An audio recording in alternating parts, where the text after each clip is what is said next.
क्या आपने कभी सोचा है कल से मैं जल्दी उठूंगा, लेकिन जब कल आता है तो आप फिर से उसी बिस्तर में लिपट जाते हैं। ऐसा क्यों होता है? क्योंकि इंसान का मन आलस में बहुत कुशल होता है। लेकिन सुनो, जल्दी उठना केवल एक आदत नहीं, यह एक कला है। ऐसी कला जो आपकी पूरी जिंदगी की दिशा बदल सकती है। मैं आपको आज बड़े बड़े प्रवचन नहीं दूंगा, ना ही सिर्फ ब्रह्म मुहूर्त की बातें सुनाऊंगा। मैं आपको दूंगा प्रैक्टिकल तरीका, ऐसा तरीका जिसमें आप बिना 3-3 अलार्म लगाए खुद उठ जाएंगे। सबसे पहले यह समझ लो, बहुत दख्म सुबह जल्दी उठने का फायदा तभी है जब आप दिन में वापस लंबी नींद ना लें। अगर आप सुबह 4 बजे उठे और दिन में 2 घंटे सो गए तो आपने उस अतिरिक्त समय का पूरा मकसद खो दिया।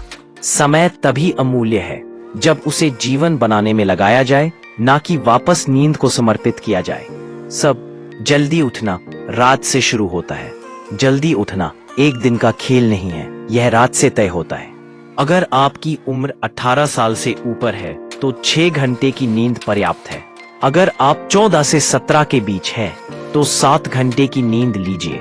मतलब अगर आपको सुबह 4 बजे उठना है तो रात 9-10 बजे तक सो जाना जरूरी है। और हाँ, दिन में बस 5-10 मिनट की पावर नैप ठीक है, लेकिन 1 से 2 घंटे की नींद आपकी सुबह की मेहनत को बर्बाद कर देती है। अब सवाल है, अलार्म बजने के बाद बिस्तर कैसे छोड़ें? यहाँ 3 उपाय है। 1. शरीर को मजबूर करो। रात में या आधी रात के बाद थोड़ा ज्यादा पानी पियो। सुबह जब अलार्म बजेगा तो बाथरूम का जोर आपको उठने पर मजबूर कर देगा। उठते ही कमरे की लाइट जलाओ, खिड़की खोलो और बिस्तर फोल्ड कर दो। खुला बिस्तर हमेशा आपको वापस खींच लेगा। 2. सबकॉन्शियस को आदेश दो। याद है, जब आपकी ट्रेन, फ्लाइट या एग्जाम होता है तो आप बिना अलार्म के भी उठ जाते हो। क्यों?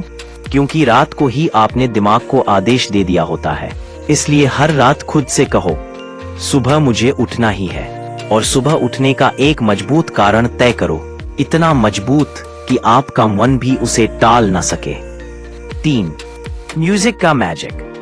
कुछ आवाजें दिल को छू लेती हैं। मंदिर का भजन, किसी प्रिय की याद, या कोई ऐसा गीत जो आपके जीवन के उद्देश्य की याद दिलाए। उसे अपना अलार्म बनाओ। धीरे धीरे आपका मन उस आवाज का इंतजार करेगा और उठना आसान हो जाएगा। याद रखो, जल्दी उठना केवल अलार्म का खेल नहीं है, यह एक रिचुअल है। सुबह का वह शांत समय जब सूरज की पहली किरण फूटती है, वही आपके जीवन का सबसे बड़ा उपहार है। उसका स्वागत ऐसे करो जैसे किसी प्रिय मेहमान का करते हो, तैयारी के साथ, ताजगी के साथ और मन की शांति के साथ। उस पल में जो ऊर्जा मिलेगी वह पूरे दिन आपका साथ देगी।